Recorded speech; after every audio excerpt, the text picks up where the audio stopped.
SER Podcast.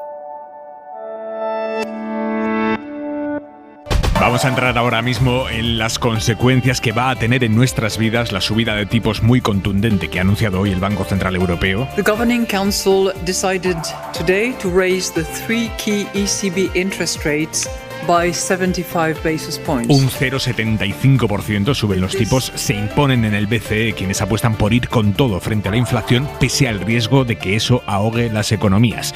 Vamos ahora con ello, pero antes, la noticia de esta tarde, una noticia estupenda. Valencia será la capital verde europea en 2024. Lo ha confirmado la Comisión Europea. Valencia se impone, por tanto, a la ciudad italiana de Cagliari y se sitúa así como referente en políticas de sostenibilidad. Radio Valencia, Manuel Gil, buenas tardes. Buenas tardes. Hace poco más de una hora en Grenoble, actual capital verde, la Comisión Europea pronunciaba estas palabras para la historia. The winner of the 2024 European Green Capital Award is Valencia. Aquí en Valencia, en la plaza del Ayuntamiento, lo hemos celebrado con fuegos artificiales. En Grenoble, el alcalde, Joan Ribó, aseguraba que este premio es un compromiso para trabajar en una ciudad cada vez más verde. Pero esta denominación es un compromiso para seguir trabajando en una ciudad cada vez más verde, en una ciudad cada vez más sostenible, cada vez más resiliente frente al cambio climático. Valencia se convierte así en la primera ciudad del Mediterráneo en conseguir este reconocimiento. La segunda ciudad española, Vitoria, lo recordamos, ya lo fue en 2012. Una buena noticia para Valencia, una buena noticia para España. Lo vamos a celebrar esta noche aquí con el alcalde de Valencia, con Joan Ribó, en Hora 25. Vamos con el tiempo, Jordi Carbó. Buenas tardes. A partir de mañana empezarán a bajar las temperaturas. De momento se notará poco durante las tardes, pero de aquí 3-4 días ya tendremos los valores más propios para estas fechas. De entrada, mañana nubes y ratos de niebla en el Mediterráneo, pero también momentos de sol, temperaturas máximas que apenas pasarán de los 20 grados, al igual que Galicia, pero aquí con chubascos intensos y mucho sol en la mayor parte del país, con ambiente fresco a primeras horas de la mañana. Durante la tarde, a pesar de que las máximas sean más bajas que las de hoy, el ambiente se mantendrá cálido. Hay media hora 25 deportes. Jesús Gallego, buenas tardes. Buenas tardes. Fútbol en directo en la Europa League. Está jugando el Betis en Bulgaria ante el Ludogorets. En la segunda mitad el Betis está ganando 0-1. A las 9 jugará la Real Sociedad ante el Omonia Nicosia en Chipre. Y también tenemos Conference. El Villarreal está debutando Quique Setién en el banquillo del equipo del submarino amarillo. Está en la segunda parte enfrentándose al Ben Silva de Israel. Empate a 1 por ahora. Y esta noche a las 9:08 en Canarias tenemos algo especial preparado en Hora 25. Mañana se cumplen los 40 años de la victoria socialista de Felipe González del año 82 y nosotros esta noche vamos a hacer un Estefanía por dos. Joaquín Estefanía y Estefanía Molina van a conversar sobre cuánto ha cambiado España en estas 4 décadas, desde aquel 82. Así empieza Hora 25. Con la decisión del Banco Central Europeo de subir los tipos de interés otro 0,75%. Esto implica que el precio del dinero en la zona euro ha pasado del 0% al 2% en apenas 3 meses. Aunque la presidenta Christine Lagarde sugiere que las próximas subidas, que las va a haber, serán menos agresivas, es lo que dice Lagarde, el riesgo de ahogar la economía en el intento de bajar la inflación es lo que justifica eso, el hecho de que sean menos agresivas. El caso es que esta nueva subida, y ya van 3, tiene impacto directo, por ejemplo, en las hipotecas. Jordi Fábrega, buenas tardes. ¿Qué tal? Buenas tardes. Para el Banco Central Europeo, luchar contra la inflación sigue siendo la prioridad y para ello hay que seguir encareciendo el crédito. Hoy ha aprobado otra subida de tipos que los deja en el 2% y su presidenta Christine Lagarde anuncia más. There is more ground to cover. The question of what will be the magnitude will be determined meeting by meeting. Aunque solo lo sugiere, que esas nuevas subidas pueden ser menos agresivas y que ya se han dado gran parte del camino. Hay otra reunión del Banco Central en diciembre, entonces se decidirá cuánto suben los tipos en base a cómo evolucione la inflación y cuál sea la situación económica. Obviously we are concerned particularly about those who have low income and who are more vulnerable. Porque hay preocupación en el Banco Central por los efectos que tienen estas subidas sobre la economía y sobre los más vulnerables, dice Lagarde. Y es que estas subidas suponen pagar más por las hipotecas y por los créditos que tenemos que devolver. Tras los resultados del Santander y de Iberdrola que conocimos ayer, hoy el Sabadell ha anunciado un beneficio de 730 millones de euros en los primeros 9 meses del año. 730 millones, es un 92% más que en 2021. Cuchabank y Unicaja también disparan sus beneficios.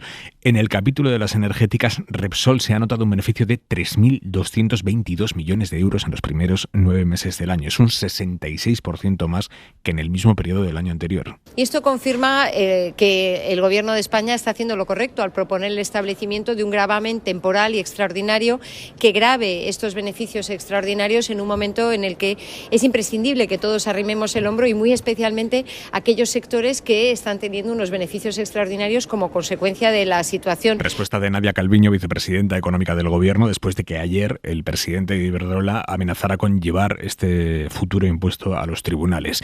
Gobierno que además hoy está intentando quedarse con el vaso medio lleno de los datos de la EPA, la encuesta de población activa, aunque en realidad entre julio y septiembre la tasa de paro subió muy levemente, pero subió apenas un 0,2%. Son 60.800 personas más, hasta el 12,6%. Eso sí, si hablamos de calidad del empleo, y a esto se agarra el Gobierno, la reforma laboral se sigue notando. Elsa Llorente.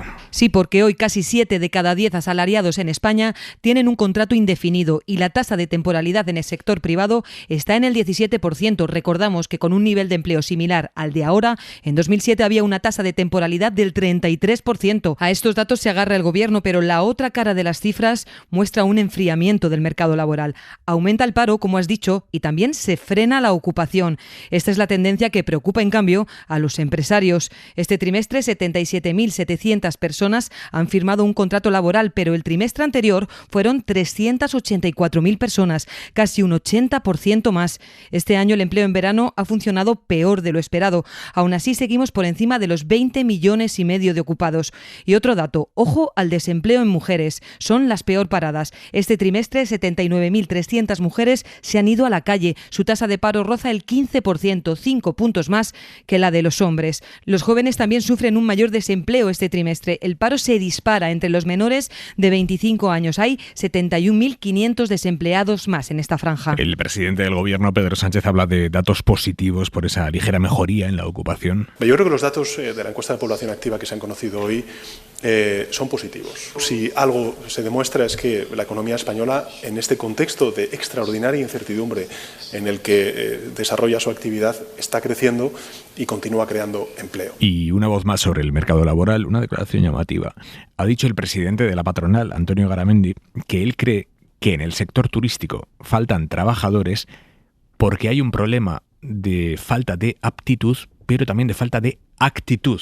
Yo creo que aquí hay un problema de aptitud con P, desde el punto de vista de los planes de formación, de lo que sería la formación continua, etcétera, para todavía reformar, hacer mejor las cosas, pero también yo creo que en algún caso también puede haber un problema, o hay un problema de actitud, porque tiene poco sentido que este verano, cuando ha habido un boom turístico, ha habido cantidad de espacios de en este caso hostelería, etcétera, donde realmente les ha faltado gente. La gente no trabaja porque le falta actitud, según la tesis del presidente de la patronal. No por las condiciones pésimas, horarios maratonianos, sueldos bajos, contratos precarios, no. Por falta de actitud, dice Garamendi. La fase final de cualquier negociación es siempre la más delicada. Eso está pasando con las conversaciones Gobierno-Partido Popular para renovar el Consejo General del Poder Judicial. Se están tensando a cuenta de la posible reforma del delito de sedición que se ha cruzado en estas negociaciones.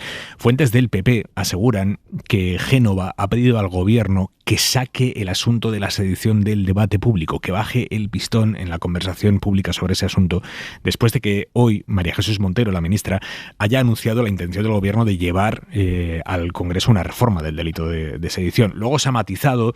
Desde África, el presidente Sánchez ha pedido cerrar el acuerdo sobre el Poder Judicial y no mezclarlo con lo de la sedición. David Junquera. Independiente sí, pero a veces los vasos comunicantes juegan malas pasadas. Bastó con que Montero dijera esto sobre la reforma de la sedición. Es un compromiso firme que tiene el presidente del Gobierno y por tanto que traeremos a esta Cámara. Para que entraran en pánico la prensa y de paso el PP. Se interpretó que la revisión era para ya y a la ministra le tocó salir al pasillo a matizar. No, bueno, yo no sé qué es lo que ustedes han interpretado, yo lo que he reproducido las palabras del presidente, pero que tendríamos que tener en su momento la mayoría suficiente para poder traerla. Y como no había quedado claro, Montero salió al pasillo una segunda vez. Disculpad si habéis en algún momento entendido que estaba haciendo algún anuncio añadido a lo que ya existía, para nada, y no hay absolutamente ninguna novedad. La novedad la pone Sánchez desde Sudáfrica. El acuerdo está listo y aquí solamente falta dar una respuesta a la voluntad política que manifiesta cada uno de los grupos parlamentarios. Sí o no queremos renovar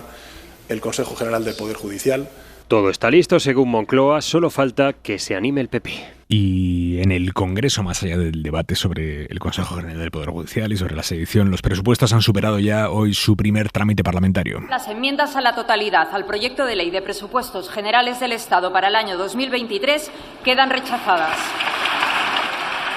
Esos 186 votos de los socios del gobierno, Esquerra, PNV, Bildu, el resto de aliados de investidura, además de partidos regionalistas, han servido para rechazar, para tumbar las enmiendas a la totalidad con las que la oposición quería tumbar estos presupuestos. Las cuentas siguen, por tanto, su andadura parlamentaria.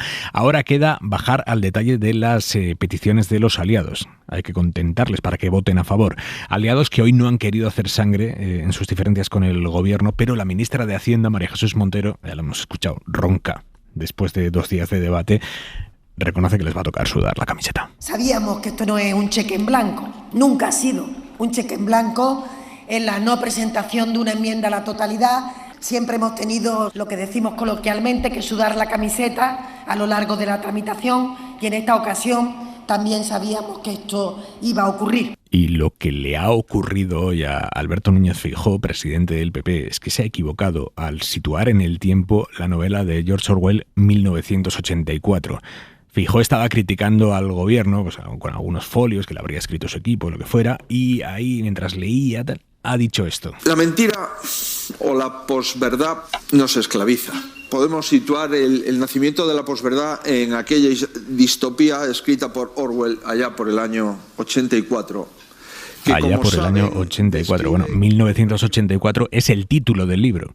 El libro se publicó en 1949. Y en África ha tenido un lapsus el presidente del gobierno. Estaba Pedro Sánchez compareciendo junto al presidente de Kenia, hablando de acuerdos firmados con otros países de África. ¿Cuándo le ha pasado esto a Sánchez? Visiting you as president of Senegal. I'm really looking forward to working. Kenya, sorry. Está confundido, ha dicho que estaba compareciendo con el presidente de Senegal en vez de con el de Kenia. William Ruto, que es así se llama el de Kenia, le ha corregido entre risas. Hora 25. Aimar Bretos. Putin ha dicho esta tarde que no tiene sentido atacar a Ucrania con armas nucleares. Dice que no lo necesitan, que no tiene sentido político ni militar. Después de meses agitando la amenaza nuclear, ahora parece que Putin aleja o enfría ese fantasma. Y con la excusa de acabar con todo lo que huela a cultura occidental, la Rusia de Putin ha dado un paso más en la represión del colectivo LGTBI. El Parlamento ruso, controlado por los aliados de Putin, ha aprobado hoy un proyecto de ley para ampliar la ley contra lo que llaman la propaganda LGTB. Es una ley que ya existe y que prohíbe ahora mismo hablar de homosexualidad delante de menores. Bueno, la idea es ampliar esa prohibición, vetar cualquier tipo de declaración entre adultos y censurar incluso obras de arte. Leire Santos. Esta reforma, que se ha aprobado por unanimidad en el Parlamento ruso, endurece así la ley que prohíbe la propaganda LGTBI de tal manera que se penalizará la defensa de las relaciones sexuales a cualquier persona de cualquier edad del colectivo. Con esta nueva ley, además, se aumenta la censura porque se limita la información que reniegue de lo que ellos llaman valores tradicionales. El presidente de la Duma lo presentaba así. Посмотрите, к чему привела пропаганда нетрадиционных ценностей. La reforma también contempla prohibir la información sobre las personas trans y da al gobierno la potestad de cerrar medios o páginas web que incumplan la ley. También pueden expulsar a ciudadanos extranjeros. Las multas, por lo que califican de propaganda homosexual, pueden ascender a más de 80.000 euros. El texto ha sido aprobado por la Duma en primera lectura. Más adelante es posible que se modifique para endurecer la norma todavía más. Elon Musk ha confirmado hoy que compra Twitter y dice que lo hace por el futuro de la civilización, ni más ni menos, hay que quererse mucho, comprar una empresa por el futuro de la civilización, lo dice en un mensaje a los anunciantes. Está por ver ahora cómo esta compra por el futuro de la civilización puede cambiar la red social Twitter, que tiene más de 300 millones de usuarios activos en todo el mundo. Nieves Goicoechea. Elon Musk ya daba pistas anoche cuando hizo su entrada en la sede de Twitter llevando un lavabo entre risas. Junto a una frase en inglés en Twitter que se ha interpretado de muchas maneras. Deja que cale, piénsalo un momento. Musk, que ya se autoproclama jefe de Twitter, ha explicado a los anunciantes que compra la red social por el bien de la civilización y para estos objetivos. Public platform that is maximally trusted, broadly inclusive, Lo decía hace meses, Twitter debe ser inclusiva, dar confianza a la gente, se proclama más absolutista de la libertad de expresión, pero advirtió ya también hace tiempo que piensa reformar la moderación de contenidos.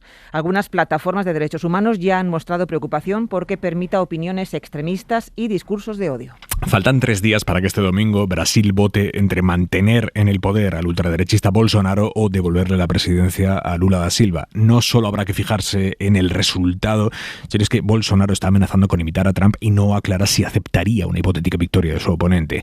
A 3 días de que Brasil vote, hoy se presenta en el Festival Temporada Alta de Girona la obra Después del silencio. Todavía no estamos en una dictadura, pero el riesgo es que si no cambiamos en ese domingo, esa censura que ahora es un poco disfrazada, sea explícita. Es su directora brasileña, Cristian Yataí, y en su obra, que se estrena mañana, advierte de los riesgos del auge del fascismo a partir de los cambios que ha vivido su país, Brasil, bajo el gobierno de Bolsonaro. Dani de la Fuente. Después del silencio es el cierre de la trilogía de los horrores. Por la situación que estamos viviendo ahora en Brasil, de ese gobierno del horror. En la que Cristian Yataí ahonda a través del teatro documental en el poscolonialismo, la lucha por la tierra, el patriarcado o el auge del fascismo. Que ha provocado en Brasil la ascensión del fascismo y que está provocando en el mundo la ascensión del fascismo. La verdad y la mentira, la manipulación de las narrativas. Hablamos de nosotros para hablar del mundo, advierte la directora brasileña. Si Bolsonaro es reelegido, si Lula no gana, vamos a perder la floresta amazónica. La comunidad internacional debería estar en alerta por la amenaza ecológica, por la destrucción de la Amazonia. Confía en la victoria de Lula y teme de la respuesta de no aceptación de los resultados de las elecciones. Bolsominions são demônios que saíram do inferninho. Íñigo Sastre, buenas tardes. Buenas tardes, Aimar. Contratar el seguro de coche de línea directa con vehículo de sustitución garantizado, servicio de taller puerta a puerta, asistencia en viaje desde kilómetro cero, servicio de reparación y sustitución de neumáticos es algo que, aunque parezca digno de récord Guinness, es posible. Cámbiate a Línea Directa y te bajamos hasta 150 euros en tu seguro de coche. Ven directo a lineadirecta.com o llama al 917-700-700. 917-700-700. El valor de ser directo. Gracias, Sastre. Hasta luego. ¿Quién no se ha levantado de la cama sudando, asustado, gritando algunos por una pesadilla? Que alguien quería matarme y venía a mi casa, entonces yo estaba con mi yaya y con mi yayo en mi casa y esa persona como que venía por nosotros. Y al fondo yo veía un lobo y de repente empezaba a correr hacia mí. Y yo, claro, me asustaba y empezaba a correr y me despertaba del susto. Me obligaban a conducir y siempre al final me acababa estrellando en algún momento. Así más de pequeño, sobre todo mucho con tiburones. Yo he soñado muchas veces que se me rompían los dientes. Caer al vacío y salir descalzo a la calle, no sé por qué. Ah, sí, porque cuando era pequeña sentía que el techo me venía encima con pinchos. Pues sueño con toros, como que me persigue un toro, ya está, y me despierto como o que me tiro por un puente. Yo tenía uno que era muy recurrente. Tira por un puente porque le persigue un toro, obviamente. Bueno, científicos suizos han desarrollado un tratamiento que ayuda a través de los sonidos a las personas a las que las pesadillas les impiden tener una noche tranquila. Consiste básicamente en asociar un sonido con una experiencia positiva que hayan tenido a lo largo del día, luego les reproducen ese sonido mientras los pacientes duermen y así han conseguido reducir la frecuencia de las pesadillas. Javier Gregori. Primero, los médicos seleccionaron a un grupo de 36 adultos que tenían pesadillas aterradoras. Durante 2 semanas, la mitad de ellos no recibieron ningún tratamiento, pero la otra mitad sí que tuvo que elegir un sonido que les relajara, como este canto de un pájaro. Pues bien, este equipo de científicos suizos de la Universidad y Hospital de Ginebra ha descubierto que reproducir un simple sonido que se asocie con una experiencia positiva durante el día puede reducir la frecuencia de las pesadillas si se administra, eso sí, a través de una diadema inalámbrica durante la fase REM del sueño. Y no es un problema médico menor, porque el 4% de los adultos tienen pesadillas crónicas, una condición que a menudo se asocia con despertarse durante la noche y con un sueño de menor calidad. Hablando de cosas de la noche, en Roma, Marina García, buenas tardes. Buenas tardes. Que el Papa les pide a curas y monjas que dejen de ver porno, que el diablo entra por ahí, les ha dicho. El diablo entra por ahí, dijo el Papa, y no hablo solo de pornografía criminal, como la de los abusos, eso ya es degeneración, sino de la pornografía un poco normal, que toca también a los sacerdotes, seminaristas, monjas y almas consagradas. Salió por ahí Francesco respondiendo a una pregunta de un seminarista que le preguntaba cómo podían aprovechar las oportunidades digitales para ser mejores cristianos. Continuaba: el corazón puro no puede recibir estas informaciones pornográficas, y terminaba además con una petición: si de tu teléfono puedes borrar esto, bórralo. Te recuerdo, Aymar, que el Papa ya explicó en otras ocasiones que no usa las redes sociales a sus 85 años y es un equipo el que gestiona las cuentas del pontífice. Hace 2 años, sin embargo, el Vaticano tuvo que pedir ayuda a Instagram para investigar el uso de la cuenta verificada del Papa Francisco después de un misterioso like, un me gusta en una provocativa fotografía de una modelo brasileña llamada Natalia Caribotto. En aquel momento el Vaticano concluyó que seguramente se había vulnerado la seguridad de la cuenta y que era una acción externa, por supuesto, a la Santa Sede. Por supuesto. Marina, gracias. Gracias. La mirada de Xavi Vidal Folk. Noticias duras para las familias que se hipotecan y para las empresas que tienen que endeudarse. El precio del dinero ha vuelto a subir hoy un 0,75%, hasta un 2%, como ha decidido el Banco Central Europeo. Es bastante menos que el nivel de la Reserva Federal norteamericana, pero mucho más de lo que venía siendo hasta ahora para los europeos. En consecuencia, aumentará el Euribor y con él todo el precio del dinero. El aumento obedece a que la inflación se ha disparado en la eurozona al 9,9%. Los banqueros centrales tienen el deber de combatirla, claro, pero ya saben que no pueden hacerlo directamente porque el aumento de precios no se debe a que suba la demanda, o sea, que suba el consumo de la gente y del gasto público. No pueden rebajar el coste de la energía recalentado por la guerra de Putin, ni de las materias primas, pero sí pueden intentar convencer a la gente de que no se endeuden demasiado, a los empresarios de que no aumenten sus precios aunque se los suban a ellos, a los trabajadores de que no disparen sus reclamaciones salariales. Y eso es lo que están intentando. La clave está en si se les irá la mano, lo que podría enfriar la economía, reducir la creación de empleo y aumentar el paro. Porque si el dinero se encarece demasiado, nadie lo pide, nadie invierte ni gasta. O si no, la respuesta vendrá en los próximos meses. Si en el futuro el Banco Central Europeo se pasa mucho del 2,5%, se habrá pasado. Entonces, mal asunto. O no, lo veremos. Y se acaba de producir una conversación entre el presidente del Gobierno y el líder del Partido Popular a cuenta de las negociaciones para renovar el Consejo General del Poder Judicial. ¿Qué sabemos, Mariela Rubio, última hora? Pues lo que sabemos es que el asunto de la sedición ha hecho volar por los aires las conversaciones para renovar el Poder Judicial. Según un comunicado que acaba de emitir el Partido Popular, las conversaciones quedan suspendidas a la espera de que el PSOE, es textual, decida si en el ámbito institucional quiere avanzar con un partido constitucionalista como el Partido Popular o quiere seguir de la mano de partidos que buscan debilitar el Estado de Derecho. Lo analizamos esta noche en Hora 25, minuto 25 de Hora 25. Suscríbete a Hora 25.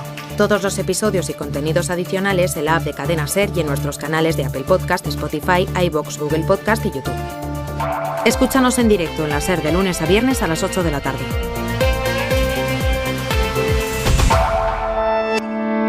Cadena SER. La radio.